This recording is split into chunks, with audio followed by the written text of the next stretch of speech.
The call came at 1:45 p.m. right as the photographer asked me to breathe and tilt my chin toward the window. The coordinator's voice was steady but strained, saying, Mason hadn't arrived and wasn't answering his phone. And could we push the ceremony 15 minutes, maybe 30, just to be safe? Just to be calm. I stared at my bouquet of white peonies and thought how heavy it suddenly felt, how the stems seemed to sweat in my palm. Piper had slipped out to check the quartet 20 minutes earlier and hadn't come back, and a hush moved through the bridal suite as if someone had cracked a window in January. My mother turned away to dab her eyes. My father paced like he did when bills came due and the math didn't stretch far enough, and Aunt June watched me with that wise, unblinking gaze that made children tell the truth. My phone lit up with a message from Mason sent at 7:06 a.m. Can't wait to see you at the aisle, a promise now curdled by silence. I looked at the lace sleeve draped over my shoulder and wondered why something that fit so perfectly could suddenly feel like a costume. Outside, the quartet kept tuning, then stopped, then tuned again, as if they too were waiting for permission to begin. Before I go on, tell me where you're listening from, in the comments, your city, your state, even your time of day, and if you're new here, tap subscribe so you don't miss the rest of this story. Sometimes, the road to justice starts with the smallest sound, like a phone that should ring and doesn't. My name is Nora, and I teach kindergarten in the same school district where my mother handed out Band-Aids and good advice in the nurse's office for 25 years. We were the kind of family that saved gift bags to reuse and kept Sunday meatloaf simple, the kind that believed in eye contact, firm handshakes, and showing up early out of respect. I grew up in Willow Bend, a place where the grocery clerk knows your coffee order and the crossing guard knows your birthday, and I never minded. There's a safety to living where people wave with their whole hand. When I met Mason, he'd just stepped into his father's construction firm, tall and easy, with a level clipped to his belt, promising he could build anything if he had a good plan and the right crew. He kissed my forehead in line at the county fair and told me I had steady eyes. And I thought that meant we wanted the same life work that mattered: dinners, at-home vacations we saved for, in a jar on the counter. Piper and I met in 2nd grade when she shared her crayons without being asked, and I spent years believing that generosity was her truest self. She was the girl whose hair held a curl through a storm, who could walk into a room and make a waiter remember her by name before she'd ordered water, and somehow she'd decided I was her person. In high school, she taught me how to fix a crooked eyeliner wing and how to leave a party without inventing a story. In college, we split rent and secrets, promising we would be each other's in case of emergency forever. When Mason proposed with his grandmother's ring at the end of a picnic in the park, Piper screamed louder than I did and immediately started a spreadsheet labeled Nora plus Mason with tabs for vendors' budgets and backup plans. It comforted me the way she took charge, like the world would bend to her bullet points and charm, and I let myself lean into it as if organization could protect a heart. Our families fit together in that polite Midwestern way, where the dads shake hands and the moms exchange recipes and pretend not to notice the wine refills. My father liked that Mason came from work boots, and early mornings my mother liked that he said please to waitstaff, and Luke liked that he could talk tool brands with a man who didn't need to Google torque. Mason took my hand in front of everyone and talked about the house we'd buy near Maple Street, close enough for me to walk to school, and I pictured our life like a floor plan: bedrooms labeled sun stretching across hardwood, a garden neat as a lesson plan. When we booked Maple Bridge Manor for the ceremony, I thought we were buying a day, but what I really wanted was a guarantee, a certificate that said our promises had been inspected and stamped. The morning of the wedding, Aunt June sat on the edge of my childhood bed and laced my shoes with those nimble librarian fingers, telling me that marriage wasn't about cake flavors or seating charts, that it was about choosing the same person when they were tired and unshaven and late. I laughed and promised I understood because Mason was the opposite of late. He arrived 10 minutes early to everything, even movies, and waited in the lobby with the patience of a man who refused to miss a preview. Piper texted me a photo of the centerpieces lined up like soldiers and wrote, "We nailed it," and I believed her the way I always had. The drive to Maplebridge was all sunlight and birds, and the kind of breeze that makes you forgive last-minute hiccups, and for a while, I let myself float on that warm, thoughtless surface. I let myself be a bride, not a woman who knows the difference between a misstep and a pattern. By the time the coordinator called the second delay, the laughter in the gardens had thinned into a nervous hum, and the string quartet had drifted into silence, bows resting in their laps. My mother squeezed my hands and whispered that traffic happens. My father asked if he should call the Clark office, and Aunt June didn't speak at all. She just studied my face like a map with a wrong turn circled in red. I tried Mason's number again and got the same clean, indifferent voicemail, then tried Piper's, and heard nothing but a call that didn't even bother to ring. In the mirror, a bride stared back at me, beautiful and hollow, and I wondered why I suddenly felt like a guest at my own life. The room smelled like peonies and hairspray, and beneath it faint but certain something sharper like metal left out in the rain. "Where did Mason stay last night?" Aunt June asked, soft but certain, and I answered before my mother could change the subject, the Willow Bend Inn, because we wanted to keep the silly tradition that the groom shouldn't see the bride in her dress before the aisle. My father reached for his keys, my mother reached for tissues, and I reached for the part of myself that doesn't apologize for asking hard questions. The corridor outside the bridal suite felt longer than it had an hour earlier, as if the building had grown to test my resolve, and still step after step, we kept moving. No one said the word hotel out loud in front of the coordinator. In a small town, even air can carry gossip. The drive to the inn took 5 minutes, the way thunder takes 5 seconds to follow lightning.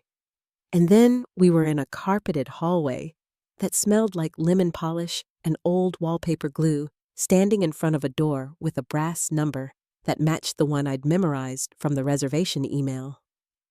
My father cleared his throat and asked if I was sure, and Aunt June slipped the spare key card into my palm so lightly I didn't feel its weight until it was against the lock. The little green light flashed, the latch clicked, and with everyone I loved holding their breath behind me, I wrapped my fingers around the handle and began to turn. The carpet under my shoes muffled every sound as I pushed the door open, and for a moment, all I could see was the shadowed interior of the Willow Bend Inn suite. Heavy curtains shut out most of the daylight, so the shapes inside blurred together, indistinct but unsettling. Then my eyes adjusted, and the details snapped into focus. The crumpled tuxedo jacket draped across a chair, a bridesmaid's dress on the floor. 2 bodies tangled in the sheets, as if they belonged nowhere else. It was Mason. It was Piper. The air drained from my lungs so fast it left me lightheaded. My hand trembled against the doorknob, but I couldn't let go. I couldn't move. Behind me, my mother gasped. My father muttered a curse he rarely allowed himself, and Luke made a sound that cracked somewhere between disbelief and rage. Aunt June didn't say a word, but her hand touched my arm, steady as an anchor. The scene before me didn't belong to a wedding day. A half-empty bottle of champagne rested on the nightstand, its glasses tipped sideways on a tray. Piper's necklace glimmered on the dresser in a small, careless pile, and Mason's watch lay next to it as if placed there with intention. His arm curved around her bare shoulders, her dark hair spilling over his chest, in a display more intimate than anything I'd seen between them when I believed we were all family. The weight of it crushed me, yet I couldn't look away. For a moment, the room tilted, and I thought my knees might fold, but I stood frozen, forcing myself to take it all in. Mason stirred first, his brow furrowing before his eyes blinked open. He looked around in confusion until he saw me standing there in white lace and pearls. His expression drained of color so quickly it was as if his face had been wiped blank.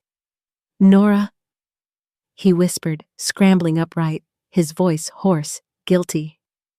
The movement jostled Piper awake, and she startled, pulling the sheet across herself with clumsy urgency.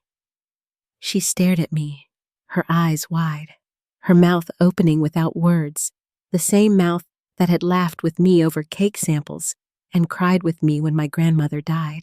"It's not what it looks like," she stammered, her voice thin, unconvincing. I let out a sound that was half laugh, half sob, because it was exactly what it looked like. My father stepped forward, his fists clenching, but I lifted my hand slightly, stopping him. My eyes never left Mason's. "You want to explain?" I asked, my voice sharper than I felt, as if steadiness could be borrowed in a single word. "Explain why my fiancé and my maid of honor are missing from the ceremony and wrapped in each other's arms." Mason fumbled for words, tripping over them, muttering about nerves, too much champagne, old memories with Piper resurfacing. Each word only widened the hollow inside me. Piper shook her head as if trying to undo what was visible, whispering, "I'm sorry, Nora. I didn't mean for this to happen." My hands tightened into fists at my sides, the diamond on my finger pressing into my skin like a blade. Sorry wasn't a word that patched over months of deceit. I turned to my family, their faces a storm of sorrow and fury, and I realized silence wasn't enough. This betrayal couldn't stay hidden behind the walls of a hotel room. My voice came steadier this time, carrying weight I hadn't felt before. "Call them," I said. My mother blinked in confusion. "Call who?" "Everyone," I answered. "His parents, his sister, the best man. Every person waiting for a ceremony that isn't going to happen. Bring them here. They need to see this." Mason rose quickly, panic sharpening his voice. "Nora, please, not like this.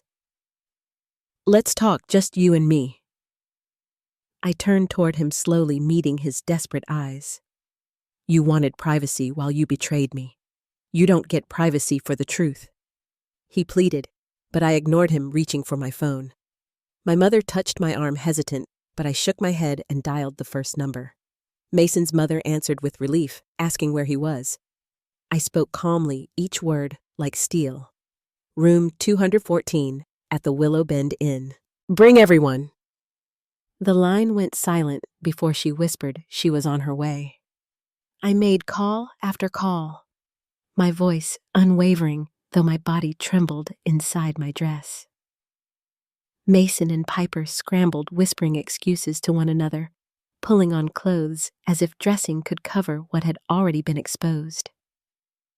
Aunt June sat quietly in the corner chair, her gaze steady, her silence a reminder that truth once revealed cannot be returned to the shadows. The knock at the door came sooner than I expected. Mason's parents entered first, followed by his sister Claire and his best man.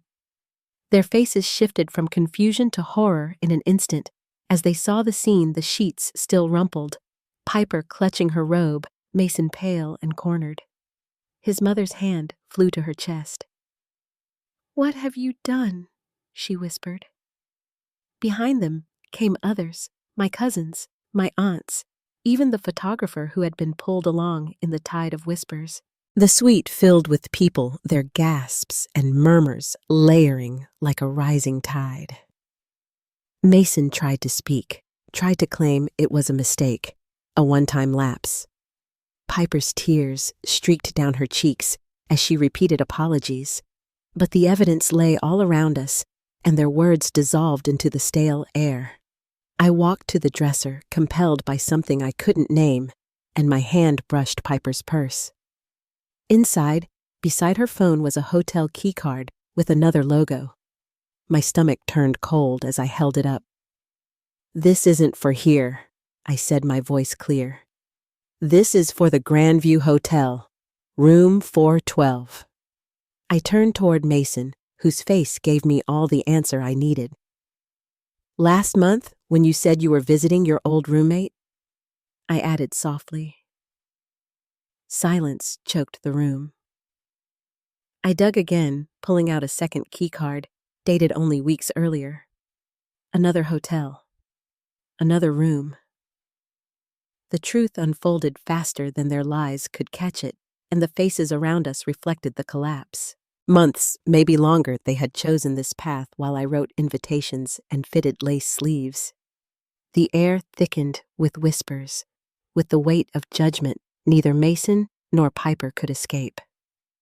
I lifted my chin and looked at them both, my voice firm even.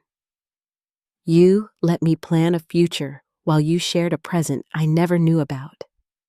You let 100 people gather to witness a lie." Piper broke down into sobs. Mason stretched out a hand that I didn't take, and still, I stood rooted.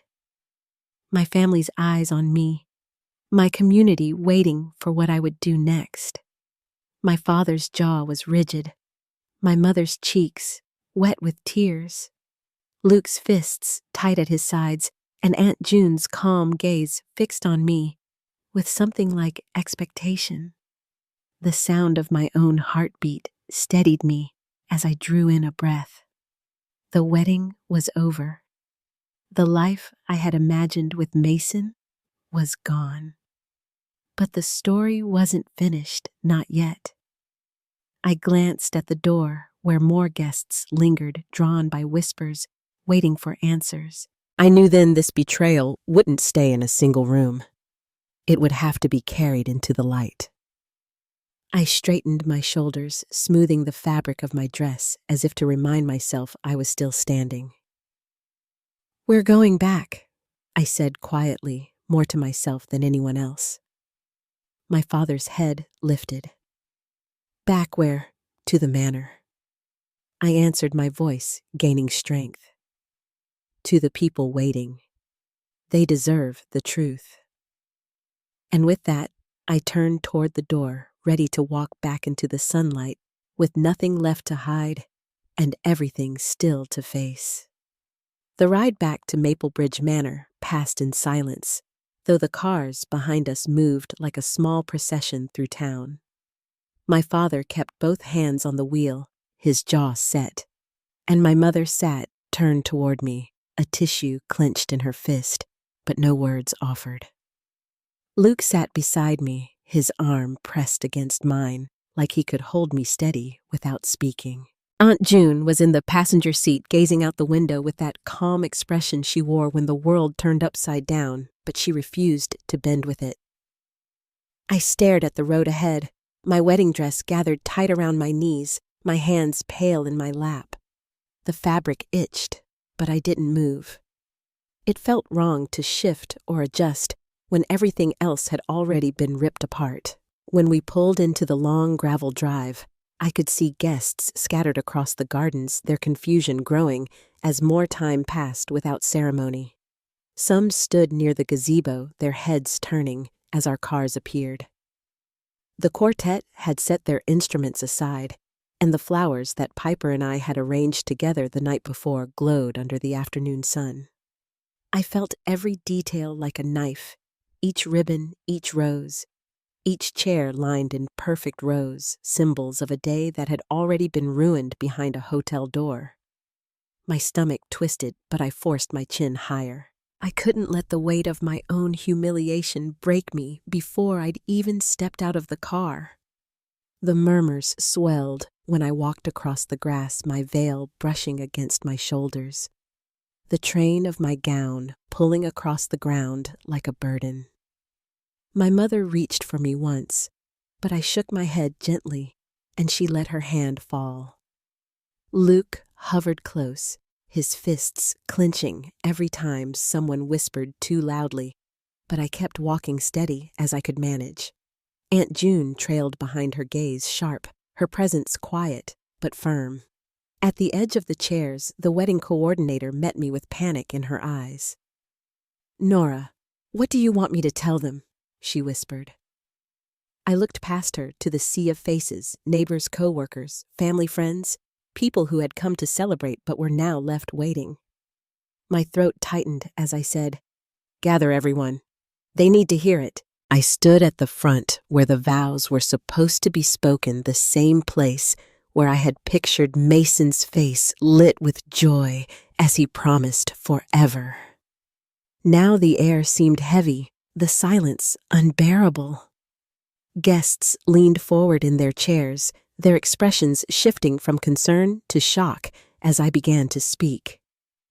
My voice wavered only once, but I steadied it quickly, explaining that there would be no wedding, that I had found Mason and Piper together, that the truth could no longer stay hidden.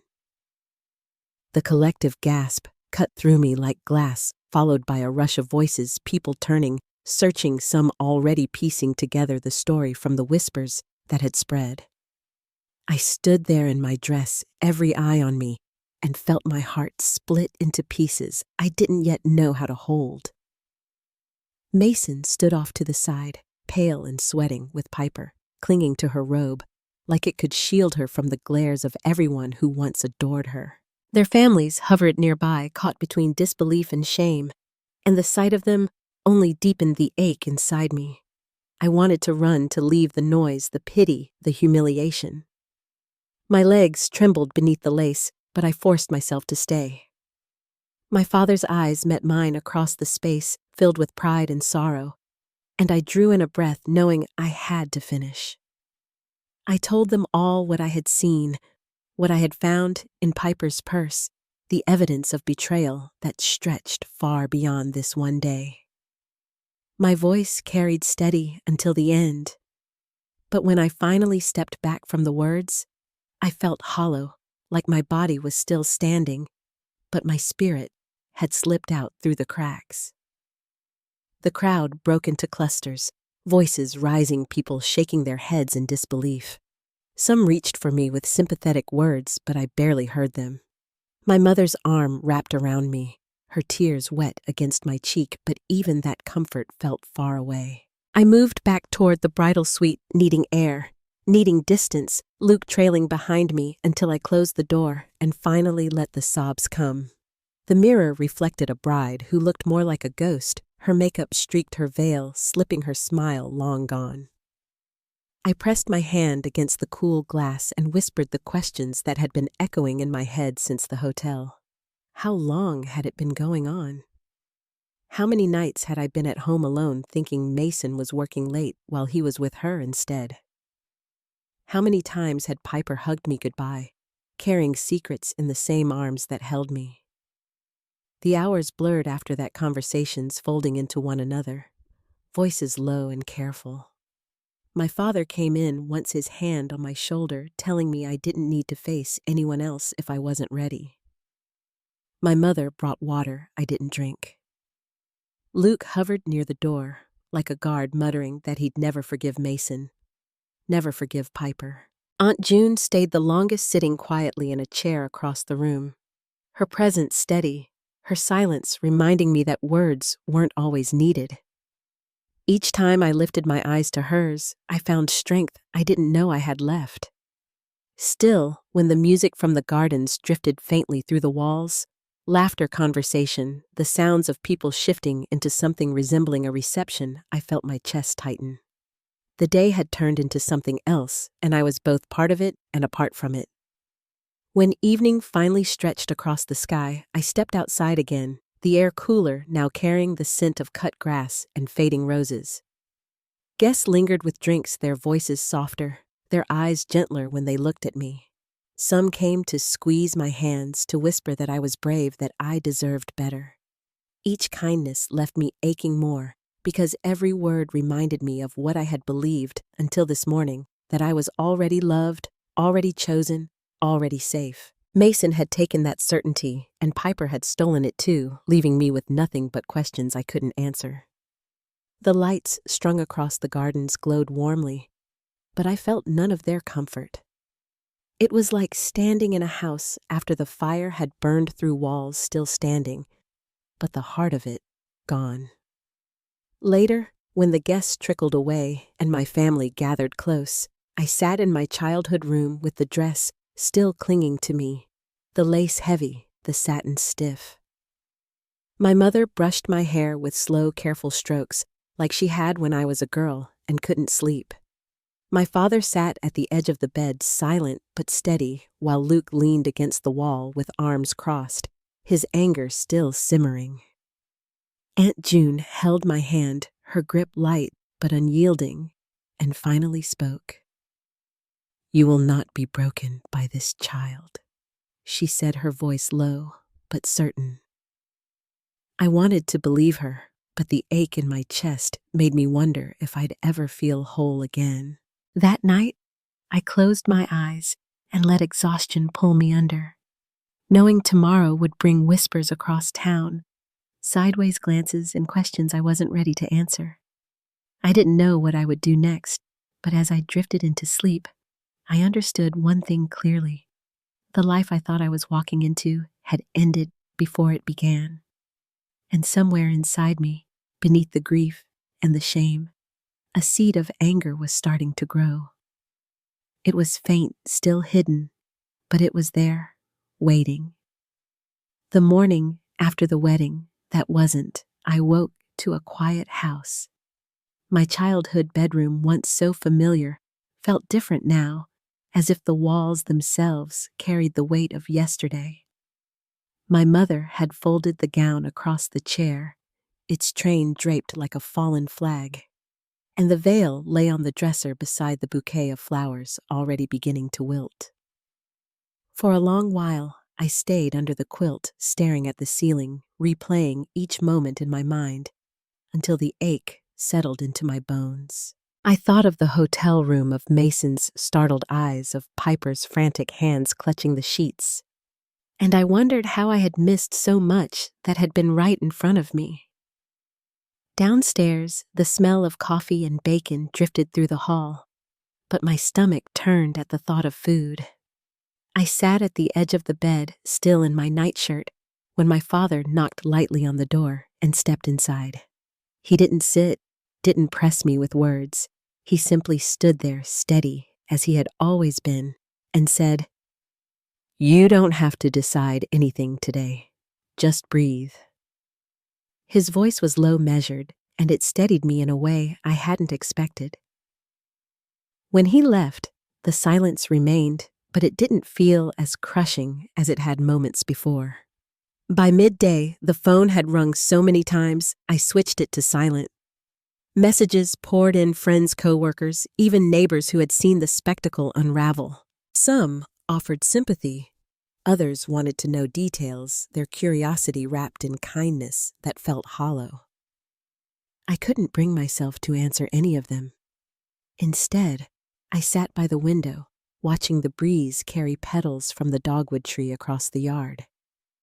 The world kept moving utterly unchanged, even while mine felt splintered. It was Aunt June who finally sat across from me at the kitchen table, her cup of tea balanced carefully in her hand. She looked at me for a long moment before saying, "This is the part where you think it broke you." But it didn't. Her words landed softly, but they clung. I felt tears well again, and I shook my head. I don't even know who I am without him. I admitted the words, slipping out like a confession. She leaned closer, her eyes clear and sharp. "You're still Nora. That doesn't change because he was weak. The question is, what you'll do with that truth." That night I tried to sleep, but my mind refused to settle. I saw flashes of Mason's hand around Piper's waist, the way they had looked so comfortable together. And then the faces of the guests as I spoke the truth aloud. Embarrassment flared hot, followed by anger that cut deeper than sorrow. I buried my face in the pillow, gripping the fabric tight, and whispered to myself, "I can't let them take more from me." The words felt like a thread pulling taut inside me, something beginning to shift. In the days that followed, the town carried the story forward, each person adding their own shade of shock or pity. At the grocery store, Mrs. Thompson from down the street patted my hand too long, murmuring, "You'll find someone better." At church, whispers rippled through the pews as I walked past the sermon on forgiveness ringing too loudly in my ears. Even at school, where I had always felt safe, parents greeted me with cautious smiles, unsure of what to say. Each encounter left me raw, like a wound rubbed open, but somewhere beneath the pain was a hardening resolve. Luke stayed close, driving me to errands when I couldn't face the stairs alone. He didn't speak often, but when he did, it came out sharp. "He doesn't deserve the air he breathes," he muttered once as we passed Mason's truck parked at the Clark office. I didn't answer, but I gripped the seatbelt until my knuckles turned white. My brother's anger mirrored my own, though mine stayed hidden beneath layers of silence. One evening, I found myself back at Maplebridge Manor. The staff had already cleared the reception tent, and the gardens looked bare, the chairs stacked neatly out of sight. I walked across the grass alone, the scent of roses still lingering faintly in the summer air. Standing where the aisle had been, I closed my eyes and pictured the moment again, the crowd, my voice, breaking the weight of everyone's eyes on me. But instead of shame, I felt something else take hold. It was as if speaking the truth had unlocked a part of me I hadn't known existed, a part unwilling to be silent again. When I returned home, I found Aunt June sitting in her armchair, knitting, as though she had been waiting. Without looking up, she said, "You've been carrying everyone else's shame on your shoulders. That isn't yours to hold." Her words struck deep, and for the first time, I let myself consider what she meant. Mason and Piper had chosen their path. I had been dragged into it. The humiliation was theirs to carry, not mine. That night, lying in bed, I whispered into the darkness, "I won't protect them anymore." The sentence steadied me, each word a small anchor in the storm. Days turned into a week, and slowly the grief dulled into something sharper. I began to notice the inconsistencies I had once brushed aside: the nights Mason claimed to be working late, the times Piper had canceled plans at the last minute, the faint scent of perfume on Mason's shirt that I had excused as someone else's. Each memory returned like a puzzle piece sliding into place, and the picture it formed was undeniable. My trust had been broken long before the wedding day. The realization stung, but it also gave me clarity. I had been blind, but I wasn't blind anymore. My parents urged me to take time to focus on healing, but my mind wouldn't rest. I walked the neighborhood at dusk, my steps carrying me past familiar houses, the air heavy with honeysuckle and the sound of crickets. With each step, I thought about what it meant to move forward. I wasn't ready to forgive, and I wasn't ready to forget. What I was ready for was truth, not just whispered in hotel rooms or revealed in front of family, but laid bare for everyone to see. The night before the second week ended, I stood at my window looking out at the quiet street. The lamplight glowed against the pavement, casting long shadows, and I felt something solid settle inside me. The grief had not vanished, but it no longer consumed me. In its place was resolve, sharp and steady. I realized I could either let Mason and Piper write the end of my story, or I could claim it back myself.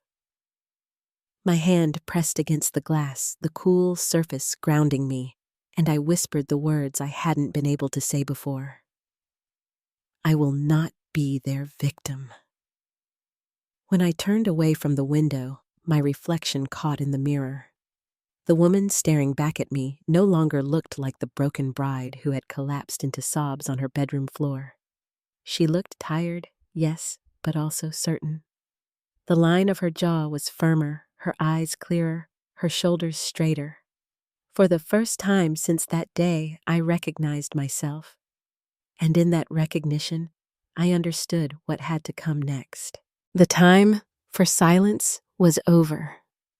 The sentence I whispered to myself that night, "I will not be their victim," echoed the next morning when I sat down at the kitchen table with a cup of coffee that had long gone cold. The house was quiet except for the ticking of the wall clock, and for the first time since everything fell apart, I didn't feel paralyzed by the weight of it all. I felt steady. The grief still clung to me, but underneath it, there was something sharper, something that asked not to be ignored. My first step was silence, though not the kind that came from defeat. I stopped answering messages that pried too much, or spoke in half-whispers of sympathy. Instead, I listened. I paid attention to how quickly the story spread and how differently people retold it. Some painted Mason as a man who made a mistake. Others described Piper as though she had been waiting in the shadows for her chance. The truth was far less convenient, and I decided then that if whispers could shape the story, so could I. That week, I returned to work at the school. The children didn't know what had happened, of course, and their unfiltered joy became a shield I hadn't realized I needed. They tugged on my sleeves, held up drawings, and told me small secrets about their days.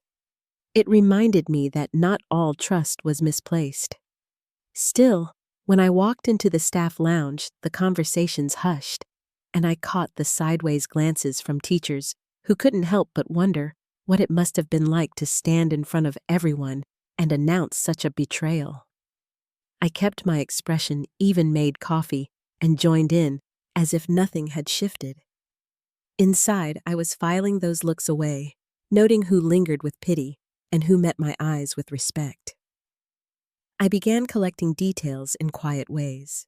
At the grocery store, I overheard Mason's cousin telling someone he had seen Mason and Piper together weeks before, tucked into a corner booth at a diner 30 miles away. At the library, a clerk I barely knew mentioned she had spotted Piper's car outside the Grandview Hotel late one night. None of it surprised me anymore, but each piece added to the picture, and I kept it all tucked away. Not written down, not shared yet, just stored, waiting. It wasn't long before Mason reached out. His first attempt came through a message long and tangled about regret and second chances. I didn't reply. The second time, he came to the school parking lot waiting by my car as I walked out at the end of the day. His eyes looked tired, and his voice carried a pleading tone I barely recognized. "Nora, we can fix this," he said, stepping closer. "Counseling time, whatever it takes. Don't throw everything away." I stopped short, my keys clenched in my hand. The weight of his words pressed against me, but the anger underneath burned hotter than the ache. "I didn't throw anything away," I said evenly. "You did, the moment you chose her over me." He opened his mouth again, but the look in my eyes must have told him not to continue. I unlocked the car and drove off, leaving him standing there, his face pale in the fading light. My hands shook against the steering wheel, but there was also relief, because for once I had spoken without faltering. Piper tried too, in her own way. She left a note folded into the crack of my front door one evening, the handwriting as familiar as my own. It said she was sorry that she hadn't meant to fall into something so wrong that she missed me. I didn't tear it up, though I wanted to. Instead, I slid it into a drawer, proof of what she had admitted in her own words. I wasn't ready to confront her, not yet, but I understood something. Then they both wanted me quiet. They both wanted me to hold their secrets, and that was exactly what I wouldn't do. I started attending more community events than I ever had before. Church suppers, library fundraisers, the town hall meeting where the mayor spoke too long about budgets and roads, places where people gathered and where conversations spread like brushfire. I didn't tell dramatic stories. I didn't embellish. I simply spoke the truth, calm and measured when asked. Yes, it's true. I found them together on my wedding day. I let the silence that followed do the rest. I could see how people leaned in, how their expressions hardened against Mason and Piper, how the whispers gained sharper edges. By saying less, I allowed the truth to grow louder. Meanwhile, I leaned on those closest to me. Luke drove me to small towns just to get away, and during one of those drives, he pulled over near a lake and said, "Don't let them rewrite this story, Nora. You're the one who gets to decide how it ends." His words stayed with me, circling in my head late at night. My mother cooked more than she ever had, filling the freezer as though food could absorb the hurt. My father remained steady, sitting at the table with his crossword puzzles, his quiet presence reminding me I was not alone. And Aunt June, she said little, but every time she looked at me, I felt as if she could already see the plan forming. One evening, I gathered them in the living room. The lamp cast a soft glow, and the house felt warm against the cool night. "I don't want to hide from this anymore," I told them. "I don't want whispers to tell the story. I want the truth out fully." My mother hesitated, worry flickering across her face. "Sweetheart, you've already endured enough. Maybe letting it fade is kinder to you." I shook my head. Letting it fade only protects them. I'm done protecting them. Aunt June leaned forward in her chair, her knitting resting in her lap. "Then we'll stand with you," she said. And I knew she meant it. The next days were quieter, but I felt a steadiness in each choice I made. I wasn't ready for the confrontation that would come later, but I was laying the ground carefully. Each truth spoken, each glance returned without shame. Each small refusal to be silenced became a brick in something larger I was building. Mason and Piper still had their story, but mine was growing stronger. That night before bed, I sat again at the window where the street lamp cast shadows across the pavement. I thought of the aisle I never walked, the vows never spoken, and the life that had slipped away. Then I thought of what had replaced it, clarity, strength, and a gathering resolve that no betrayal could undo. As the clock ticked softly in the hall, I understood that the time for waiting was nearly over. The time for silence had served its purpose. What came next would not be quiet. The decision to stop protecting them solidified inside me like stone, and within weeks the opportunity to act presented itself. Mason's father hosted the annual Clark & Sons Company dinner at the Civic Center, a gathering that always drew business partners, employees, and half the town's officials. I had been invited every year since Mason and I began dating, and despite what had happened, my name still appeared on the guest list. My first instinct was to stay away, but then I realized what the night could offer an audience, the very people whose respect Mason counted on most. I arrived in a navy dress that belonged to my mother, understated, but elegant, the kind of dress that didn't demand attention, but held it once eyes landed. Luke walked in with me, his presence a quiet assurance at my side. Conversations faltered as we entered, and I felt the weight of curiosity ripple through the room.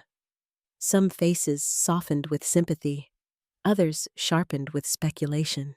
Mason was already there, standing near the front with his parents, his posture stiff, his smile strained. Piper hovered beside him, not in an official role this time, just clinging to the corner of his world. I greeted people politely, offering small smiles, never flinching from their questions. When someone asked how I'd been, I answered simply, "I've been learning the truth, letting the words hang just long enough for them to grasp their meaning." The more I spoke, the quieter the room became, until whispers carried farther than the music. Mason noticed. His face paled as he excused himself from a conversation and moved toward me, his hand raised in a gesture, half plea, half command. "Nora, can we talk privately?" His voice was low, urgent. I didn't step away. Instead, I lifted my chin and spoke clearly enough for the circle around us to hear. "Privately is how secrets thrive. I think the truth belongs here, don't you?" A hush spread through the group and Mason froze, his jaw tightening. Piper looked down, her face flushed, but I pressed on. "You see," I continued, my voice steady, "while I was planning a wedding, while I was picking out flowers and writing vows, Mason and Piper were building something else behind my back. Not a future, just a lie." Gasps followed, sharp and unrestrained, and heads turned throughout the room. Mason's father's expression darkened, his hands gripping the edge of his chair, while his mother covered her mouth with trembling fingers. Mason reached for my arm, his voice cracking. "Enough, Nora." I stepped back, my eyes locked on his. Enough was the morning I walked into a hotel room on my wedding day and found you both. Enough was the purse full of hotel keys that told me it wasn't the first time. Enough was the months of lies that you let me wear like a crown. The room was silent now, every face trained on us.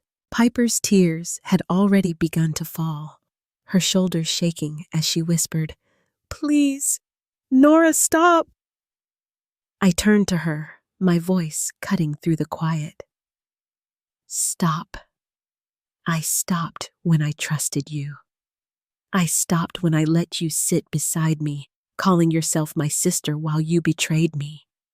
What I won't stop now is the truth." Mason's mother rose, then her voice trembling. "Is this true?" she asked, looking from her son to Piper. The silence that followed was louder than any denial could have been. Mason opened his mouth, but no words came. Piper shook her head, unable to meet anyone's eyes. The whispers swelled into outrage. Business partners who had shaken Mason's hand moments earlier pulled away, their expressions tight with disapproval. Employees shifted uneasily, the foundation of respect cracked beyond repair. Even Mason's own sister Claire crossed her arms and turned her back to him, her disappointment plain. I stood taller, my heart pounding, but my voice calm. "I don't share this to humiliate myself. I share it because the shame is not mine to carry. They chose deceit, not me. And I won't be silent so they can keep pretending." Luke placed a hand gently on my shoulder, grounding me, as Mason sagged against the table behind him, his mask of confidence shattered. Piper covered her face, tears slipping through her fingers. The room no longer looked at me with pity. They looked at them with disgust. I excused myself, then walking toward the exit with Luke beside me. Each step felt lighter, though my pulse still raced. Behind me, the noise grew, angry voices, shocked questions, the sound of reputations unraveling. I didn't turn back. I didn't need to. Outside, the night air was cool, the stars sharp above the Civic Center's parking lot. Luke exhaled slowly. "You just leveled the ground beneath them," he said. I nodded, feeling a strange calm settle into me. The breaking point had come, and I hadn't crumbled. Yet as I slid into the passenger seat, one thought carried me forward. This wasn't the end. Exposure was only the beginning. What came next would make sure their choices followed them, leaving no room to rewrite the story. The fallout came faster than even I imagined. Within a week of the company dinner, news of Mason and Piper's betrayal had spread beyond Willow Bend. It wasn't just whispers anymore. It was conversations in grocery aisles, murmurs at church, and outright questions at the diner. Mason's father, a man who valued reputation above all else, could barely look me in the eye when we crossed paths on Main Street. Clark & Sons lost 2 contracts in 3 days, clients deciding they didn't want to tie their name to a family that couldn't keep its own house in order, as one of them put it. Mason called twice after that night, his voice leaving messages that swung from apologetic to angry. In the first, he begged me to meet him, insisting that we could salvage our image together, as if I owed him one last performance. In the second, his words hardened, accusing me of humiliating him on purpose, as if his choices hadn't written the ending long before I ever opened my mouth. I didn't answer either call. Each message was saved, then filed away, like every other piece of proof that reminded me I hadn't imagined the depth of his betrayal. Piper fared no better. Her event planning business, once thriving on word of mouth, began to wither. Couples canceled their bookings, citing a change of plans, but leaving no doubt why. Vendors she had worked with stopped taking her calls. I passed her once outside the bakery, her hair pulled back in a messy knot, her eyes hollowed. She froze when she saw me, her lips parting as though to speak, but no words came. I walked past without stopping, the sound of the bell above the bakery door closing between us, like a line drawn in stone. At school, I noticed the difference too. Parents who had once tiptoed around me now met my eyes with warmth and respect. They spoke of resilience, of bravery, words that at first felt too heavy, but gradually began to settle into me. Even colleagues who had once lowered their voices when I entered the lounge now spoke openly, their smiles genuine. I hadn't just survived the humiliation, they saw me as someone who had stood against it. It was a small kind of justice, but justice all the same. One afternoon, Claire Mason's sister knocked on my door. She stood there with a small container of cookies, her hands trembling slightly as she held it out. "I don't know if this means anything," she said, "but I want you to know I believe you." I always had my doubts about them, but I didn't want to see it. Her eyes brimmed with tears, and for a moment I saw the weight she carried too, the shame of her brother's choices pressing against her family's name. I accepted the cookies and thanked her. It wasn't forgiveness, but it was acknowledgement, and it mattered. At the diner the following week, I overheard two contractors discussing Clark & Sons. One of them shook his head. "You can't trust a man who cheats on the woman willing to stand beside him at the altar. If he'll do that, what'll he do with your money?" Their laughter was low-tinged with scorn, and though I didn't join in, I carried those words home like a quiet victory. Mason had always prided himself on being reliable, a man of his word. Now his word meant nothing. For Piper, the unraveling came in sharper cuts. Her closest friends pulled away, uncomfortable with being seen at her side. She posted online about false narratives and moving forward, but the comments below told a harsher truth. People weren't buying her version of events. Even her family, who had once treated me like a daughter, stopped reaching out altogether. I knew enough of small towns to understand that once a reputation frayed this badly, it was nearly impossible to stitch back together. Meanwhile, life around me slowly steadied.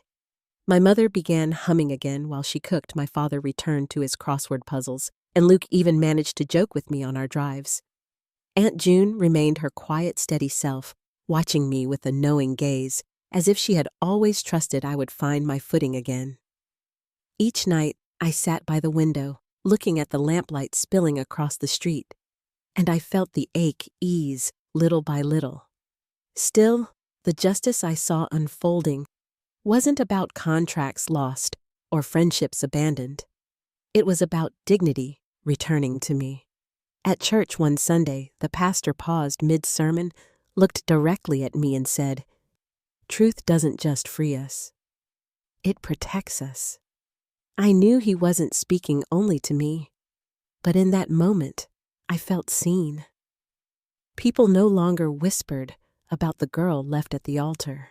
They spoke about the woman who stood tall when her world collapsed. Mason and Piper became shadows in town, their appearances fewer, their presence diminished. Mason's truck, once a symbol of pride, sat more often in his parents' driveway than at job sites. Piper's shopfront office went dark, the closed sign lingering more days than not. Every time I passed by, I thought of the promises they had made to themselves while I planned a life for three of us unknowingly. And every time, I let the thought drift away, replaced by the steady rhythm of my own steps forward. The turning point came when I walked into the grocery store and didn't hear silence follow me.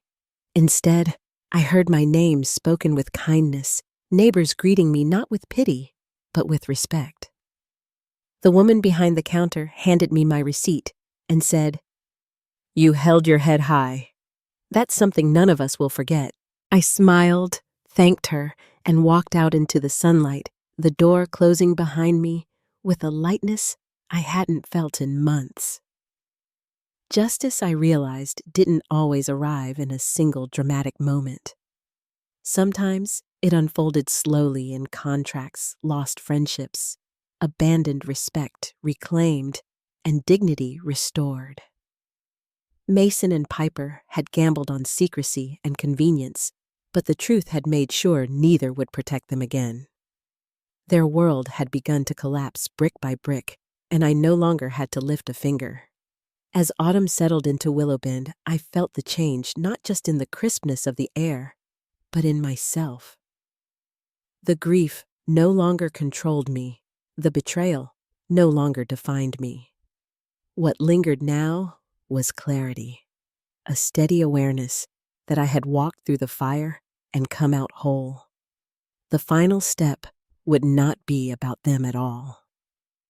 It would be about me, about claiming the peace I had earned and closing the chapter fully. By the time winter gave way to spring, I realized the storm had passed. Mason and Piper were still in town, but they no longer cast a shadow over my days. Their choices had stripped them of respect and left them isolated while I had walked forward into something steadier, something whole. The weight of their betrayal no longer pressed against my chest. It had faded into a scar, something I carried but no longer bled from. Life around me had settled into a quieter rhythm. My parents seemed lighter, their worry finally easing. Luke stopped asking if I was really all right because he could see the answer in my face. Aunt June still watched me with those clear, steady eyes, but now her smile reached further, as if she was proud I had learned the lesson she had always trusted I would. Even the neighbors who once gossiped leaned in now with kindness, not pity. And I found myself grateful for the strange way truth reshaped how people see you.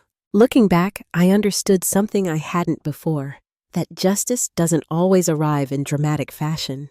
Sometimes it moves slowly, brick by brick, until one day you see the walls built of lies collapse under their own weight. I hadn't needed to shout or strike back. Simply standing in my truth had been enough, and in doing so, I reclaimed more than dignity. I reclaimed myself. Mason and Piper's downfall was never my victory. My victory was choosing not to let their betrayal decide who I became. I chose peace instead of bitterness, and that choice made all the difference. I could have allowed anger to harden me, but instead, I leaned into what remained family work community and the quiet knowledge that I was more than what they tried to take from me. If there is one thing I've carried from this, it is that betrayal doesn't define us, it reveals others. And when people show us who they are, we are given the choice to either shrink under the weight of their actions or rise in our own strength. I chose to rise. Now when I walk through Willowbend, I no longer feel the sting of whispers. I feel the steadiness of belonging, the soft nods from neighbors, the gentle warmth of respect earned not through perfection, but through resilience. I've learned that the best revenge is not revenge at all. It is living a life so true to yourself that the people who tried to break you become irrelevant. And so my story does not end in bitterness, but in gratitude for the strength I didn't know I had, for the family who stood by me, and for the chance to begin again with clearer eyes. I would not wish the path on anyone, but I would not trade the woman I became because of it. Before we close, I'd love to know which part of this journey spoke most to you. Share your thoughts in the comments, and if you'd like to hear more true family stories, stay connected here.